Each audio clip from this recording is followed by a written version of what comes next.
Hi friends, कैसे हैं आप लोग। मैं उम्मीद करता हूं कि आप लोग अच्छे होंगे, मस्त होंगे और आपकी तैयारी काफ़ी बेहतर तरीक़ा से चल रहा होगा। तो चलिए दोस्तों, आज हम पढ़ेंगे कि जैसे कि आप लोगों को पता ही होगा कि आज हम क्या पढ़ने वाले हैं। तो भारत की जनगणना। तो दोस्तों, भारत की जनगणना आज हम पढ़ेंगे, जो कि हर एग्ज़ाम के लिए बहुत ही इम्पोर्टेंट है दोस्तों। क्योंकि अब जो भी प्रतियोगिता परीक्षा है, जो भी होगा दोस्तों अभी से, उसमें हर एक सेशन में एक ना एक प्रश्न देखने को मिलेगा ही मिलेगा दोस्तों। तो चलिए, हम बिना समय को गवाए हुए आज हम स्टार्ट करते हैं कि भारत में पहली जनगणना की शुरुआत कब हुई थी। तो कब हुआ था? 1872, 1881, 1891 या 1800 सॉरी दोस्तों, या 1901 में हुआ था। तो कब हुआ था इसका राइट ऑप्शन? इसका क्या हो जाएगा दोस्तों? तो 1872 से दोस्तों, 1872 से। ये ऑप्शन नंबर ए के साथ चलेंगे। 1872 ईस्वी में जनगणना का शुरुआत हुआ था। चलिए दोस्तों, अगला प्रश्न को देख लेते हैं कि भारत में पहली बार नियमित जनगणना किसके कार्यकाल में शुरू हुआ था। तो किसके कार्यकाल में हुआ था दोस्तों? लॉर्ड मेयोर्ड, Lord Ripon, Lord Dufferin, Lord Curzon. तो किसके शासनकाल में हुआ था दोस्तों? पहली बार नियमित रूप से पूछ रहा है दोस्तों। इसका राइट ऑप्शन हो जाएगा लॉर्ड रिपन। तो लॉर्ड रिपन हो जाएगा दोस्तों, जो लॉर्ड रिपन हो जाएगा। चलिए अब अगला प्रश्न को देख लेते हैं कि 2021-26 की जनगणना भारत की कौन सी क्रमवार जनगणना है। तो कौन सा क्रम का ये जनगणना है दोस्तों? 15वां है, 16वां है, 17वीं है या फिर 14वीं है। तो कौन सा है दोस्तों? इसका राइट ऑप्शन हो जाएगा ऑप्शन नंबर बी। ये जो है दोस्तों, वो 16वां नंबर है। 2026 का जो जनगणना है वो 16वां वार है। चलिए अगला प्रश्न को देख लेते हैं। स्वतंत्र भारत की यह कौन सी जनगणना है दोस्तों? दोस्तों, जब से हमारा भारत आजाद हुआ है, जब से लेकर के आज तक में ये कौन सा जनगणना हो रहा है? किस क्रम की है? तो 7वीं है, 8वीं है, 9वीं या फिर 10वीं है। तो इसका राइट ऑप्शन हो जाएगा 8वीं दोस्तों। ऑप्शन नंबर बी के साथ चलेंगे, 8वीं। जो स्वतंत्र भारत का है जो दोस्तों, वो 8वां क्रम का ये है जनगणना है। तो चलिए अगला प्रश्न को देख लेते हैं कि जनगणना किस मंत्रालय के अधीन संचालित की जाती है। तो किस मंत्रालय के द्वारा यह संचालित किया जाता है दोस्तों? वित्त मंत्रालय, सांख्यिकी मंत्रालय, गृह मंत्रालय या फिर रक्षा मंत्रालय। तो किसके द्वारा ये किया जाता है? तो ऑप्शन नंबर सी के साथ चलेंगे, गृह मंत्रालय। किसके द्वारा दोस्तों? तो गृह मंत्रालय के द्वारा। ऑप्शन नंबर सी के साथ चलेंगे, गृह मंत्रालय। ये रहा छठा नंबर प्रश्न। भारत के वर्तमान महाज महापंजीयक और जनगणना आयुक्त जनगणना आयुक्त कौन है दोस्तों? तो कौन है दोस्तों जनगणना आयुक्त? तो मृतिक अंजय कुमार कुमार नारायण है, विवेक जोशी है, सी चंद्र मौली है या फिर शैलेश है। तो क्या हो जाएगा दोस्तों इसका राइट ऑप्शन? तो ऑप्शन नंबर ए हो जाएगा दोस्तों, मृत्युंजय कुमार नारायण है दोस्तों। मृत्युंजय कुमार नारायण है इसका, तो राइट ऑप्शन हो जाएगा ए। ए के साथ चलेंगे। अब ये रहा दोस्तों 7वां नंबर प्रश्न कि दो जनगणना 2021 से 26 का आदर्श वाक्य क्या है दोस्तों? आदर्श वाक्य जो है क्या है? हमारी जनगणना हमारा भविष्य, जन जन भागीदारी से जन कल्याण है, जन जन मन है या फिर देश का विकास सबकी गणना है। तो क्या है दोस्तों इसका जो मूल कारण है? तो 7 का हो जाएगा ऑप्शन नंबर बी, जन भागीदारी से जन कल्याण। इसका राइट ऑप्शन हो जाएगा ऑप्शन नंबर बी के साथ चलेंगे, जन भागीदारी से जन कल्याण। चलिए अब अगला प्रश्न को देख लेते हैं दोस्तों। दोस्तों, अगर आप हमारे चैनल पर पहले बार आए हैं तो वीडियो को लाइक करके चैनल को सब्सक्राइब जरूर कीजिएगा दोस्तों। तो चलिए अगला प्रश्न को देख लेते हैं कि भारत में जनगणना कितने वर्षों के अंतराल पर की जाती है। तो कितने वर्ष के अंतराल पर किया जाता है दोस्तों? 5 वर्ष से 8 वर्ष, 10 वर्ष या फिर 12 वर्षों पर किया जाता है। तो किस वर्षों पर किया जाता है दोस्तों, कितने वर्ष पर? तो ऑप्शन नंबर सी के साथ चलेंगे, 10 वर्षों में। हमारा जो जनगणना है दोस्तों 10 वर्षों में एक बार किया जाता है। तो चलिए अब अगला प्रश्न देख लेते हैं कि संविधान की किस धारा के तहत जनगणना संघ का विषय है। तो किस संघ का विषय है दोस्तों? धारा 246, धारा 324, धारा 356 या धारा 170 है। तो कौन सा धारा के तहत है दोस्तों? तो ऑप्शन नंबर हो जाएगा ए, धारा 246 के तहत है दोस्तों। धारा 246 यानी कि ऑप्शन नंबर ए के साथ चलेंगे दोस्तों, ऑप्शन नंबर ए के साथ चलेंगे। अब ये रहा दोस्तों 10वां नंबर प्रश्न दोस्तों ये सब प्रश्न जो बहुत बार एग्जाम में अब आ सकता है, सभी एग्जाम में पूछने की संभावना है, क्योंकि अभी नया नया है। तो दोस्तों आपको तो पता ही होगा करंट अफेयर से रिलेटेड अब तो कोई एग्जाम बचा नहीं है जिसमें कि क्वेश्चन ना पूछता हो। इसलिए ये सब प्रश्न को अच्छे से आप देख लीजिएगा और याद कर लीजिएगा और रिविजन जरूर कीजिएगा दोस्तों। किस वर्ष को जनगणना का महाविभाजक वर्ष कहा जाता है? तो किसको कहा जाता है दोस्तों? किस वर्ष को महाविभाजक वर्ष कहा जाता है? 1911 को, 1921, 1951, 1981। तो किस वर्ष को कहा जाता है दोस्तों? तो option number B, option number B 1981 को जनगणना का महाविभाजक वर्ष कहा जाता है। चलिए अब अगला प्रश्न को देख लेते हैं। ये रहा दोस्तों डिजिटल जनगणना और नई तकनीक, जो कि अब इस बार जो हो रहा है आपको तो पता ही होगा। जैसे देख लीजिए कि भारत की पहली डिजिटल जनगणना कौन सी है? 2001 का, 2011 का, 2021 का, जो 26 तक है दोस्तों, या इनमें से कोई नहीं। तो कौन सा हो जाएगा दोस्तों इसका right option? Option number C, option number C. तो ऑप्शन नंबर क्या हो जाएगा दोस्तों? 11 का ऑप्शन नंबर सी हो जाएगा। 2026 तक जो हो रहा है दोस्तों प्रक्रिया निधि जो है वो हो जाएगा 2026 तक। जो पहला डिजिटल जनगणना है दोस्तों वो प्रक्रिया निधि जनगणना 2026 तक है, याद रखिएगा दोस्तों। डिजिटल जनगणना में डेटा एकमात्र करने के लिए किसका उपयोग किया जाएगा? तो किसका उपयोग किया जा रहा है दोस्तों? तो डिजिटल जनगणना में डेटा का एकमात्र किसके उपयोग किया जा रहा है? तो किसको किया जा रहा है दोस्तों? केवल कागज का, मोबाइल ऐप, ईमेल या फिर फैक्स।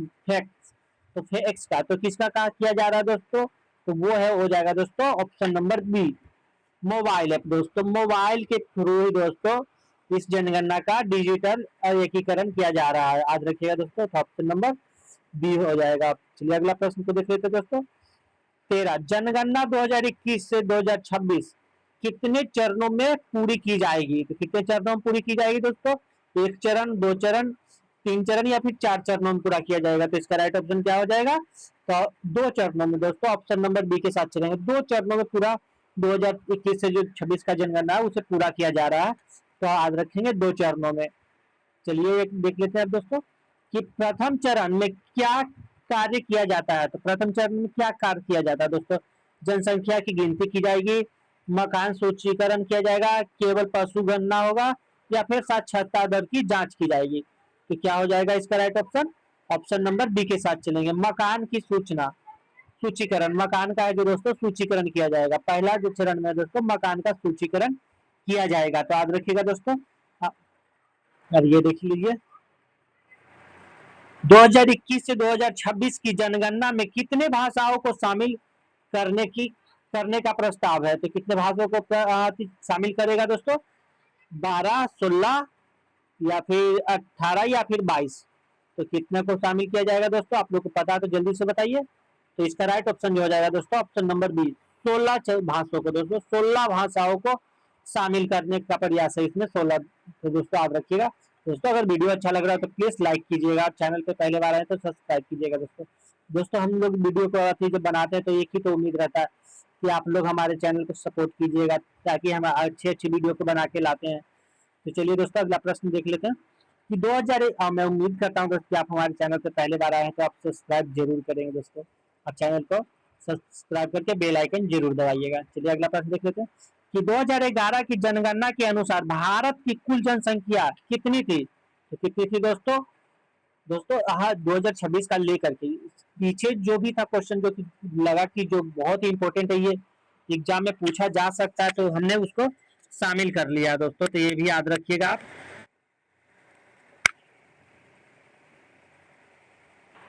तो चलिए दोस्तों एक बार फिर से देख लेते हैं कि 2011 की जनगणना के अनुसार भारत की कुल जनसंख्या कितनी थी? तो कितनी थी दोस्तों? तो इसका राइट ऑप्शन क्या हो जाएगा दोस्तों? कितना था? 101 करोड़, 111 करोड़, 121 करोड़ या फिर 131 करोड़? तो इसका राइट ऑप्शन क्या हो जाएगा? ऑप्शन नंबर सी, 121 करोड़ दोस्तों। जो कि 2011 का जब जनगणना हुआ था दोस्तों, तो उस समय भारत की जो जनसंख्या था वो करीबन 121 करोड़ के करीब था दोस्तों। तो 121 करोड़ हो जाएगा। चलिए याद रखिएगा, ऑप्शन नंबर सी के साथ चलेंगे। अब ये दोस्तों 17वां नंबर प्रश्न को देख लेते हैं कि 2011 के अनुसार भारत का लिंगानुपात क्या था? तो कितना था दोस्तों? 933, 940, 943 या 950 था? तो क्या था लिंगानुपात जो था कितना था दोस्तों? तो इसका राइट ऑप्शन हो जाएगा ऑप्शन नंबर सी 943। तो 943 लिंगानुपात जो था वो 943 था, ये भी याद रखिएगा, क्योंकि कितना बार होता है ना दोस्तों कि हम पूरा नए नए चीजों को पढ़ के जाते हैं, आप पुराना वाला ही पूछ देता है।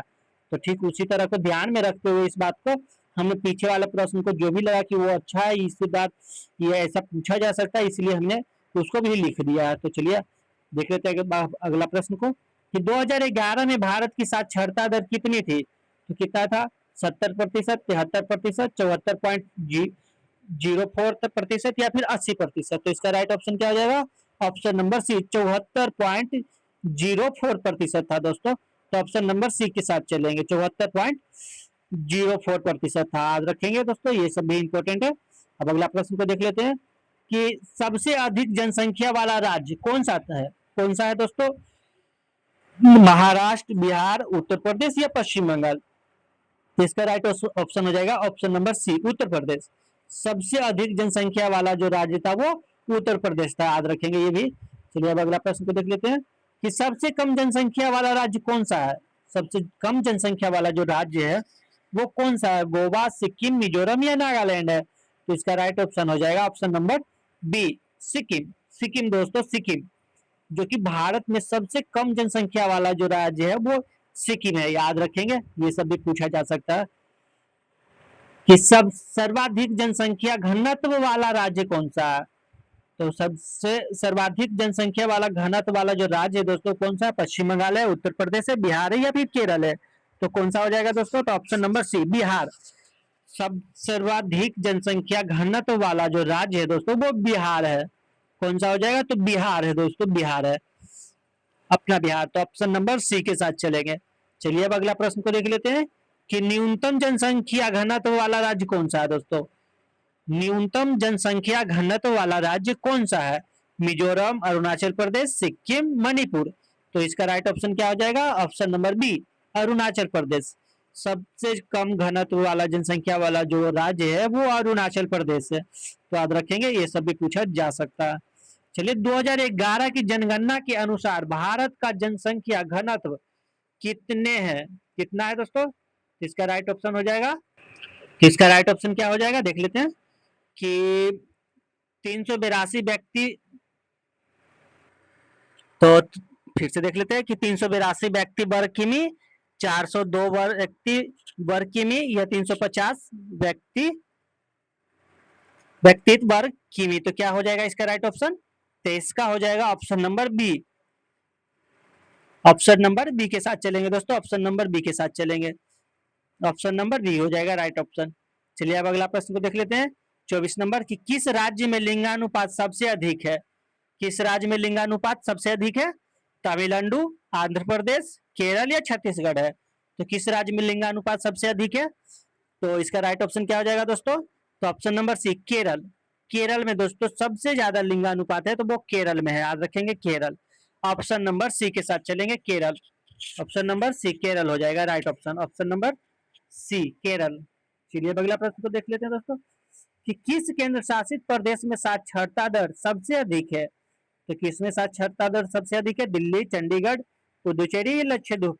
मैं दोस्तों बता दूं कि ये सारे के सारे जो है केंद्र शासित प्रदेश है। तो चलिए इसका राइट ऑप्शन क्या हो जाएगा दोस्तों? 25 का हो जाएगा ऑप्शन नंबर डी लक्षद्वीप। दोस्तों लक्षद्वीप, लक्षद्वीप है दोस्तों, यहाँ पे साक्षरता दर सबसे अधिक है, याद रखेंगे। तो लक्षद्वीप हो जाएगा, ऑप्शन नंबर डी के साथ चलेंगे। चलिए अब अगला प्रश्न को देख लेते हैं दोस्तों। ये रहा आगमनी जनसंख्या और अनुमानित प्रश्न, जो दोस्तों कि आगे भी ये सब अच्छी है जो देखेंगे, आ सकता है प्रश्न को, तो अच्छे से ध्यान में रखेंगे। विश्व की सर्वाधिक जनसंख्या वाला देश वर्तमान अनुमानों 2024-26 के अनुसार कौन सा है? तो कौन सा है दोस्तों? चीन, भारत, अमेरिका या इंडोनेशिया? कौन सा है दोस्तों? तो 26 का हो जाएगा ऑप्शन नंबर बी भारत। दोस्तों भारत, आप इसमें कहने की कोई बात ही नहीं है दोस्तों, भारत। विश्व की सबसे ज्यादा जनसंख्या जो है दोस्तों वो इंडिया का है, जो सबसे अपना प्यारा भारत इंडिया का है दोस्तों। तो ऑप्शन नंबर बी के साथ चलेंगे। चलिए अब अगला प्रश्न को देख लेते हैं दोस्तों कि 2026 की जनगणना के बाद लोकसभा सीटों का पूर्ण गठन किस आधार पर होगा दोस्तों? किस आधार आधार पर होगा दोस्तों? 1971 के या फिर 2001 के या फिर नई जनगणना के आंकड़े के, या फिर 1991 की जनगणना पर। तो किसके आधार पर हो जाएगा दोस्तों? तो इसका राइट ऑप्शन हो गया 27 का हो जाएगा ऑप्शन नंबर सी, नई जनगणना के आंकड़े पर। इसका राइट ऑप्शन जो होगा वो ऑप्शन नंबर सी के साथ चलेंगे, नई जनगणना के आंकड़े पर होगा दोस्तों, ये भी याद रखेंगे। चलिए अब अगला प्रश्न देख लेते हैं कि 28वां नंबर प्रश्न कि जनगणना 2021 में सब गणना का विकल्प उपलब्ध है या नहीं? तो क्या दोस्तों सब जनगणना का जो विकल्प है उसका उपलब्ध है या नहीं? तो पूछा जा रहा है हाँ, नहीं, केवल ग्रामीण क्षेत्र के लिए या केवल विदेशियों के लिए। तो क्या हो जाएगा इसका राइट ऑप्शन? तो ऑप्शन नंबर ए के साथ चलेंगे दोस्तों, इसका ऑप्शन नंबर हाँ। तो इसका जो पूछा जा रहा है तो वो ऑप्शन नंबर ए हो जाएगा हाँ, याद रखेंगे। भारत में जनगणना अधिनियम किस वर्ष पारित किया गया था? तो किस वर्ष पारित किया गया था? 1947 में, 1948 में, 1950 या फिर 1952 में पारित किया गया था। तो कब किया गया था दोस्तों? इसका राइट ऑप्शन हो जाएगा ऑप्शन नंबर बी, 1948। 1948 दोस्तों, 29 नंबर का 1948 हो जाएगा, ऑप्शन नंबर बी के साथ चलेंगे। तो इसका राइट ऑप्शन हो जाएगा दोस्तों ऑप्शन नंबर बी हो जाएगा। चलिए अब अगला प्रश्न को देख लेते हैं कि भारत की जनसंख्या विश्व की कुल जनसंख्या का लगभग कितना है दोस्तों? पूरे विश्व की जनसंख्या के आधार पर भारत का जनसंख्या जो दोस्तों कितना है पूछा जा रहा है। तो 15.5% है, 16.5% है, 17.57% है या फिर 19% है। तो इसका राइट ऑप्शन क्या हो जाएगा? ऑप्शन नंबर सी दोस्तों, 17.7% है दोस्तों। पूरे विश्व की जनसंख्या दोस्तों उतना सिर्फ भारत का है जो 17.7% है दोस्तों। ये भी याद रखेंगे, एग्जाम में पूछा जा सकता है, बहुत ही इंपॉर्टेंट है, तो याद रखेंगे। जनगणना कितने भाषाओं की प्रश्नावली में आयोजित की जाती है? कितने भाषाओं में किया जाता है दोस्तों? तो देख लेते हैं कि 10, 15, 16 या 22। तो इसका राइट ऑप्शन हो जाएगा दोस्तों ऑप्शन नंबर सी। इस प्रश्न को ऊपर भी पढ़े थे दोस्तों, याद ही होगा कितने भाषाओं में शामिल किया जाता है, तो 16 में किया गया था। इसका राइट ऑप्शन हो जाएगा ऑप्शन नंबर सी हो जाएगा, right option option number C हो जाएगा। चलिए अब एक देख लेते दोस्तों, 32 नंबर प्रश्न है। तो दोस्तों अगर वीडियो अच्छा लग रहा है तो प्लीज एक बार वीडियो को लाइक जरूर कीजिएगा दोस्तों,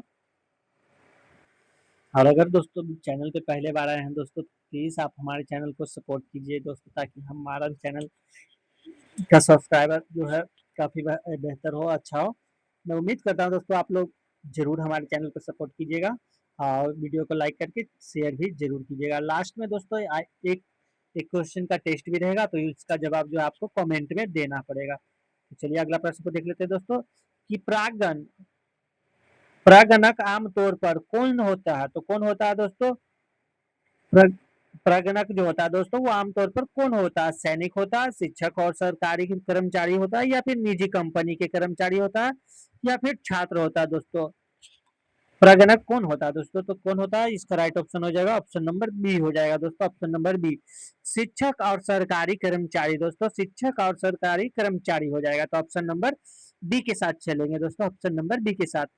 चलिए दोस्तों अगला प्रश्न को देख लेते हैं कि जाति आधारित जनगणना की मांग हाल ही में किस राज्य ने पूरी की है? तो किस राज्य ने पूरी की है दोस्तों जाति आधार की जनगणना का? तो उत्तर प्रदेश, बिहार, राजस्थान या फिर मध्य प्रदेश। तो इसका राइट ऑप्शन क्या हो जाएगा? तो ऑप्शन नंबर बी हो जाएगा दोस्तों, बिहार।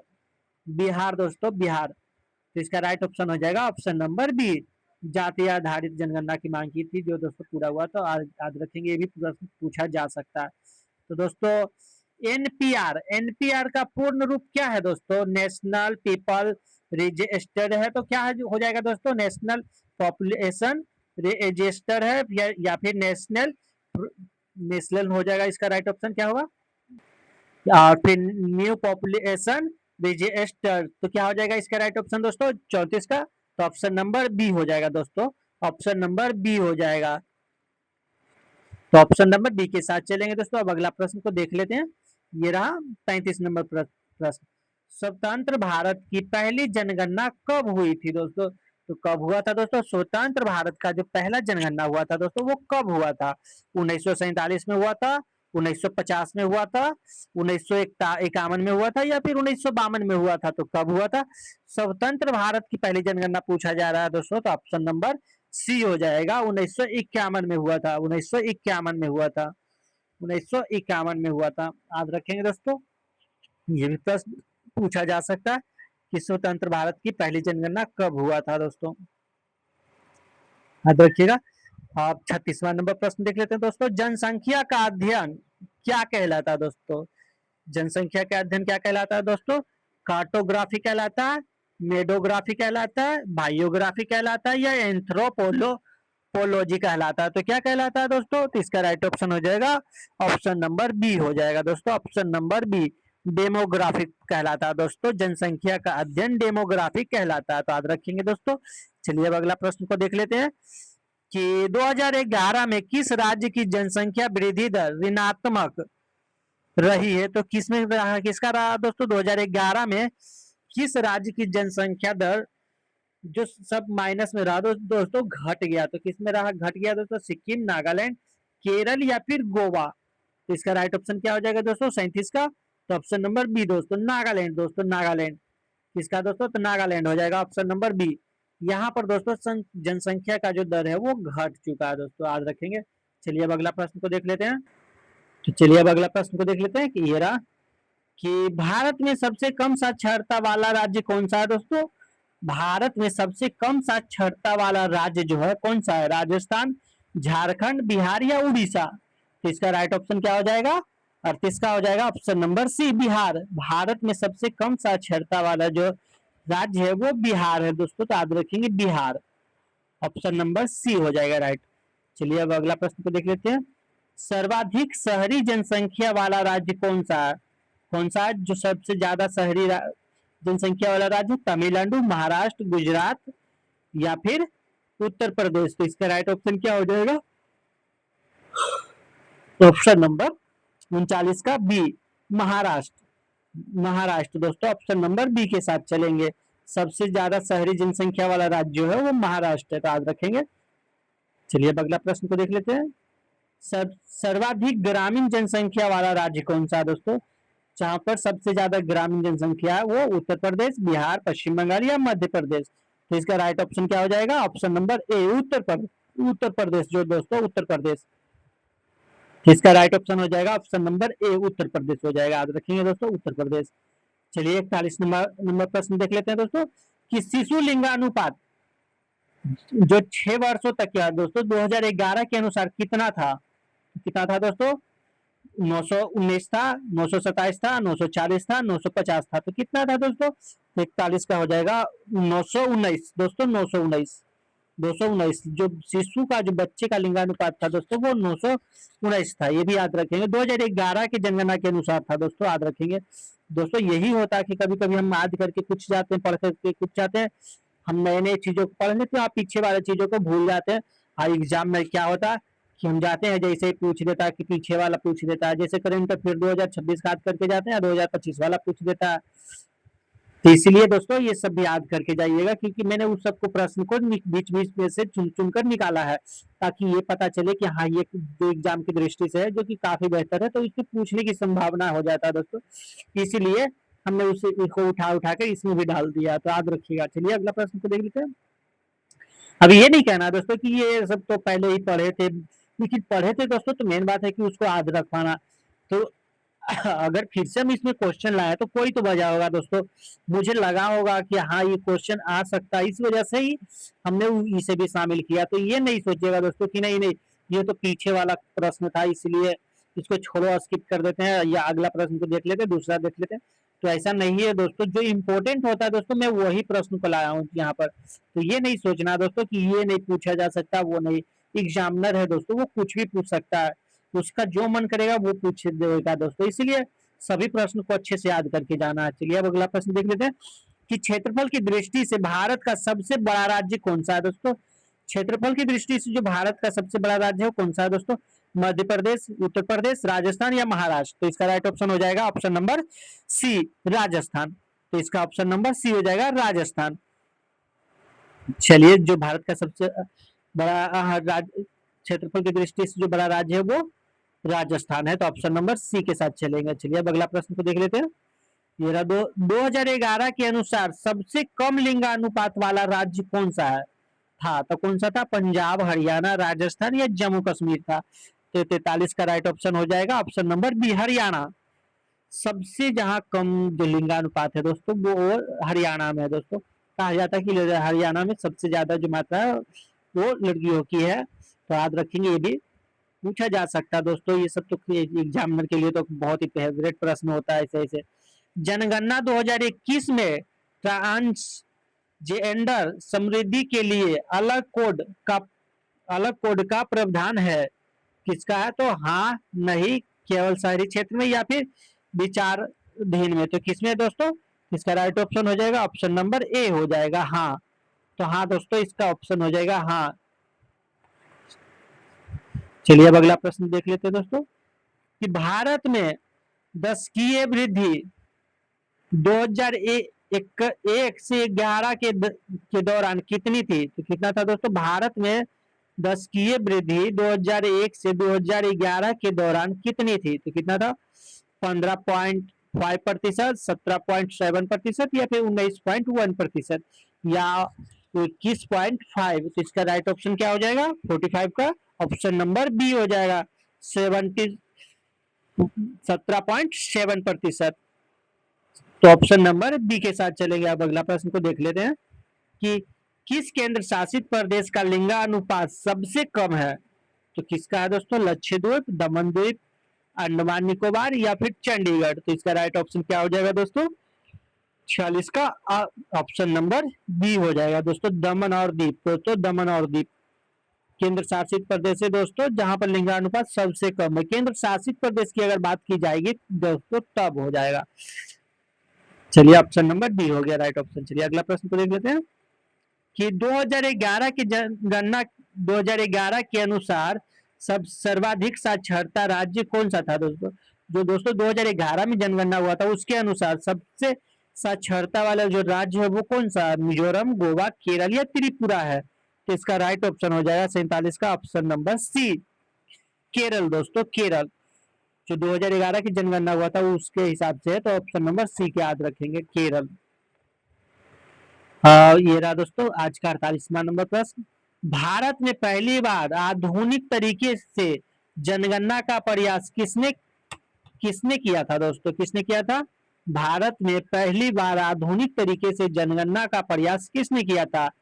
हेनरी बॉल्टर या फिर जेम्स रेनल, विलियम बेटिंग या फिर माउंट बेटन? तो इसका राइट ऑप्शन क्या हो जाएगा दोस्तों? तो ऑप्शन नंबर बी, सॉरी दोस्तों, हाँ दोस्तों 48 का हो जाएगा दोस्तों ऑप्शन नंबर ए। सॉरी दोस्तों ऑप्शन नंबर ए हो जाएगा हेनरी बाल्टर, हेल्दी बाल्टर जो हो जाएगा दोस्तों ऑप्शन नंबर ए के साथ चलेंगे, हेनरी बाल्टर। तो आप रखेंगे दोस्तों ऑप्शन नंबर ए। चलिए अब अगला प्रश्न को देख लेते हैं दोस्तों 49 नंबर। ये रहा दोस्तों आखिरी सेकेंड लास्ट है दोस्तों। क्या 2021 से 26 की जनगणना में केवल मोबाइल का ही प्रयोग अनिवार्य है? तो क्या दोस्तों सिर्फ मोबाइल का ही प्रयोग करके जनगणना किया जाएगा? तो इसका आंसर क्या होगा? हाँ होगा या फिर नहीं होगा, या केवल दिल्ली में अनिवार्य है या फिर केवल युवाओं के लिए है? तो किसके लिए दोस्तों? तो इसका राइट ऑप्शन हो जाएगा दोस्तों option number B, option number B हो जाएगा दोस्तों, नहीं।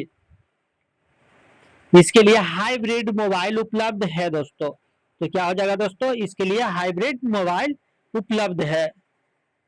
तो ये रहा 49 नंबर प्रश्न जो दोस्तों एग्जाम के लिए बहुत ही इंपॉर्टेंट है। चलिए अब अगला प्रश्न को देख लेते हैं, आखिरी और लास्ट प्रश्न है दोस्तों। राष्ट्रीय जनसंख्या नीति किस वर्ष घोषित की गई थी? तो किस वर्ष किया गया था दोस्तों? राष्ट्रीय जनसंख्या नीति किस वर्ष घोषित की गई थी? तो कब किया गया था? 1990 में, 2001 में या 2010 में या फिर 2020 में? तो क्या हो जाएगा राइट ऑप्शन दोस्तों? Option number B, option number B हो जाएगा दोस्तों, ऑप्शन नंबर बी हो जाएगा right option, option number B के साथ चलेंगे दोस्तों। तो दोस्तों ये था आज का 50 प्रश्न जो हर एग्जाम के लिए बहुत ही इंपॉर्टेंट है। तो सबको अच्छे से कवर कर लीजिएगा दोस्तों। आप कमेंट में जरूर बताइएगा दोस्तों कि आपने अगर पहले से पढ़ा था तो कितना सही हुआ, और अगर वीडियो आपको हेल्पफुल लगा तो दोस्तों वीडियो को जरूर लाइक कीजिएगा। चलिए यहीं पे वीडियो खत्म करते हैं दोस्तों। थैंक यू, धन्यवाद।